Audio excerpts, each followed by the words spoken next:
Hello friends. Peter lynch जो आज तक के मोस्ट सक्सेसफुल फंड मैनेजर है, उनके पूरे मार्केट एक्सपीरियंस से हमें वो ये बताते हैं कि पूरे मार्केट में 6 कैटेगरीज के स्टॉक्स होते हैं। पहला स्लो ग्रोवर्स, दूसरा स्टैलवर्ट्स, तीसरा फास्ट ग्रोवर्स, चौथा साइक्लिकल्स, पांचवा टर्नआउट्स और छठा एसेट प्ले। इस वीडियो में हम इन्हीं 6 कैटेगरीज को डिटेल में समझेंगे। उससे पहले आप ही का चैनल है फ्रेंड्स, अगर अभी तक आपने चैनल को सब्सक्राइब नहीं किया है तो प्लीज़ चैनल को सब्सक्राइब कर लीजिए और बेल आइकन को भी प्रेस कर लेना ताकि जब भी मैं वीडियोस डालूं आपको नोटिफिकेशन मिल जाए। So let's begin. पहला slow growers. Slow growers usually large established और एजेड कंपनीज होती है जो काफ़ी एक्सपीरियंस्ड भी होती है। स्लो ग्रोवर्स हमेशा स्लो ग्रोवर्स नहीं होते, वो शुरुआत में फास्ट ग्रोइंग कंपनीज होती है जो बहुत फास्टली ग्रो कर एक बड़ी कंपनी बन जाती है और उसके बाद उनका मोमेंटम ख़त्म हो जाता है क्योंकि वो इतना ऊपर जा चुके होते हैं कि उनके और ग्रो करने के चांसेस कम हो जाते हैं या फिर वो इतने टायर्ड हो जाते हैं कि और ग्रो नहीं कर पाते। फॉर एग्ज़ाम्पल IBM या फिर विप्रो। 1980s में और 90s में IBM और विप्रो एक फास्ट ग्रोइंग कंपनीज थी, लेकिन आज एक स्लो ग्रोइंग कंपनीज है। वो ज़्यादा बढ़ नहीं सकते क्योंकि उनका मोमेंटम ख़त्म हो चुका है। स्लो ग्रोवर्स का एक एडवांटेज है कि वो ज़्यादा रिस्की नहीं होते। रिसेशन के वक्त या फिर हार्ड टाइम के वक्त वो पोर्टफोलियो को अच्छा प्रोटेक्शन देते हैं क्योंकि उनमें रिसेशन के वक्त ज़्यादा गिरावट नहीं आती। लेकिन उनका डिसएडवांटेज ये है कि वो ईयरली 2% से 4% ही रिटर्न दे सकते हैं। स्लो ग्रोवर्स को आप और एक तरीके से पहचान सकते हैं कि वो रेगुलरली हाई डिविडेंड पे करते हैं। वो और ज़्यादा ग्रो नहीं कर सकते, इसलिए वो अपने शेयर होल्डर्स को डिविडेंड देना पसंद करते हैं। पीटर लिंच स्लो ग्रोवर्स में इन्वेस्ट करना बिल्कुल पसंद नहीं करते। वो कहते हैं कि क्या फ़ायदा है ऐसी कंपनीज में इन्वेस्ट करना जो FD से भी कम रिटर्न दे। सेकेंड स्टैलवर्ट्स। स्टैलवर्ट्स स्लो ग्रोवर से फास्ट ग्रो करती है, ज़्यादा नहीं थोड़ा फास्ट। स्टैलवर्ट्स में इन्वेस्ट करना मॉडरेट रिस्क का होता है। यूजुअली स्टैलवर्ट्स 10 से 12% एनुअल ग्रोथ से बढ़ते हैं और उतना ही रिटर्न देते हैं। स्टैलवर्ट्स से आप अच्छा रिटर्न कब लेंगे ये इस पर डिपेंड करता है कि आपने उसमें कब इन्वेस्ट किया है और कितने प्राइस पर इन्वेस्ट किया है। फॉर एग्जाम्पल कोको कोला और कोलगेट। कोको कोला और कोलगेट स्टैलवर्ट कैटेगरीज में आते हैं।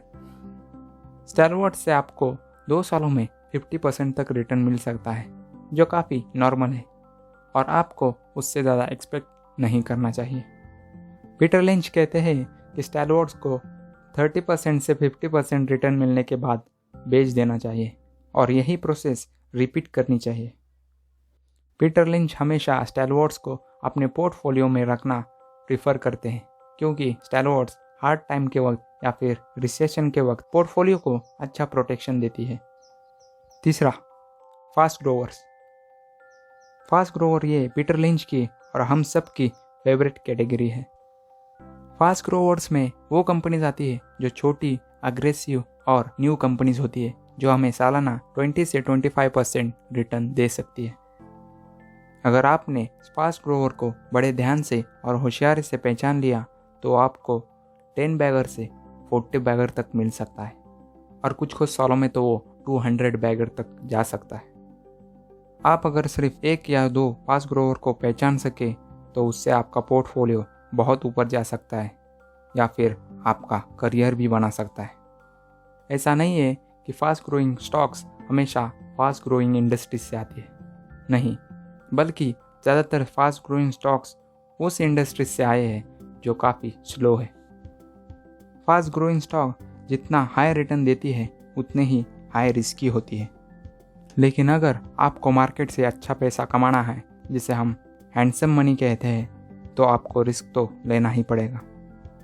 छोटी कंपनी होने के कारण ये सबके नज़र में नहीं आते, यहाँ तक कि FII और DII भी इनमें इन्वेस्ट करना प्रीफर नहीं करते।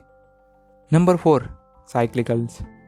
साइक्लिकल कंपनीज ये कंपनीज होते हैं जिनके सेल्स और प्रॉफिट्स राइज एंड फॉल होते हैं, मतलब वो बढ़ते हैं और फिर से कम हो जाते हैं। ग्रोथ इंडस्ट्रीज में बिजनेस हमेशा एक्सपांड होता जाता है, लेकिन साइक्लिकल्स में वो एक्सपांड होता है और फिर से कॉन्ट्रैक्ट हो जाता है। Auto company, airline company, tyre company या फिर स्टील या केमिकल कंपनीज ये सारे साइक्लिकल्स कैटेगरीज में आते हैं। इस तरीके के स्टॉक्स हमेशा एक रेंज तक जाते हैं और फिर से वहाँ से नीचे आ जाते हैं। उस रेंज तक जाने के बाद अगर आपने इन्वेस्ट किया तो आपको 50% से भी ज़्यादा लॉस हो सकता है। इस कैटेगरी में आपको ईयरली कितना रिटर्न मिलेगा ये कोई नहीं बता सकता। आमतौर पर ये कंपनीज लार्ज और वेल नोन होती है।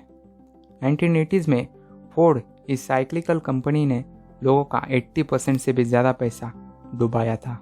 इसलिए साइक्लिकल में टाइमिंग बहुत ज़रूरी होती है। Number 5, turn arounds. Turn arounds ये स्टॉक होते हैं जो काफ़ी डिप्रेस और बुरी तरीके से पिटे हुए होते हैं। इनका शेयर प्राइस काफ़ी नीचे गिर चुका होता है। ये स्लो ग्रोवर्स नहीं होते बल्कि नो ग्रोवर्स होते, यानी कि इनमें कोई भी ग्रोथ नहीं होती। लेकिन टर्न अराउंड्स एक मल्टी बैगर बन सकता है, बस आपके पास उतना पेशेंस और करेज होना जरूरी है। 1982 में पीटर लिंच ने क्रिस्टर नाम के एक कंपनी में इन्वेस्ट किया था जिसका शेयर प्राइस $6 था। वो एक टर्न अराउंड कंपनी थी जो काफ़ी डिप्रेस हो चुकी थी, लेकिन 5 साल बाद यानी 1987 में उसका शेयर प्राइस 90 तक चला गया था। यानी 5 सालों में पीटर लिंच को 15 बैगर मिल चुका था। अभी का एग्जाम्पल देखा जाए तो कुछ साल पहले येस बैंक 400 पर ट्रेड कर रहा था, लेकिन आज 13 से 15 रुपीज़ में ट्रेड कर रहा है। अगर येस बैंक आगे अच्छा बिजनेस करता है और उसका शेयर प्राइस 200 से 300 तक चला जाता है तो उसे हम एक टर्न अराउंड कह सकते हैं। लेकिन ऐसा होगा या नहीं होगा कोई नहीं बता सकता। और एक बात, मैं आपको कोई स्टॉक रिकमेंड नहीं कर रहा, मैं सिर्फ आपको एग्जाम्पल देने की कोशिश कर रहा हूँ। Number 6, asset play. Asset play मतलब ऐसी कंपनी जिसके पास ऐसी कोई चीज़ है जिसकी कीमत बहुत ज़्यादा है, लेकिन एनालिस्ट और मार्केट को अभी तक उसकी खबर नहीं है।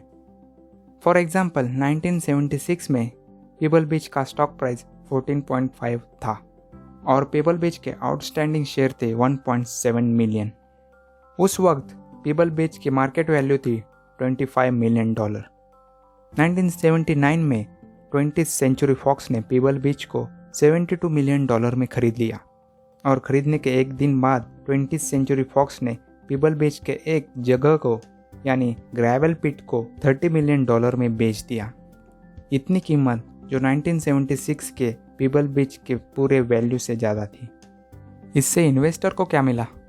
इससे इन्वेस्टर को ये फ़ायदा हुआ कि उन्हें डेल मेंटो फॉरेस्ट में 2700 एकर्स की जगह मिल गई, जिसमें 300 साल पुराने पेड़ थे, एक होटल था और 2 गोल्फ के कोर्सेस थे। ये सब उन्हें इसलिए मिला क्योंकि उन्होंने पेबल बीच में इन्वेस्ट किया था। एसेट प्ले को पहचानना सबके बस की बात नहीं होती।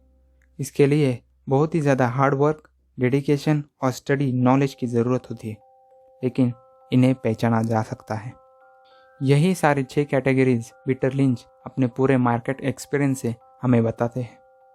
ये सारी बातें मैंने पीटर लिंच की आज तक की best book one upon wall street से बताई है। फ्रेंड्स, मैं आपको हाईली रिकमेंड करूँगा कि ये बुक ज़रूर पढ़ें।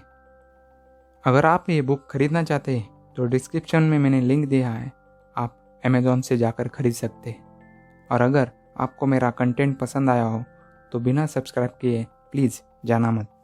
और अगर आपको वीडियो पसंद आया हो तो प्लीज़ वीडियो को लाइक कर दीजिए। Thank you so much for watching this video. I love you all.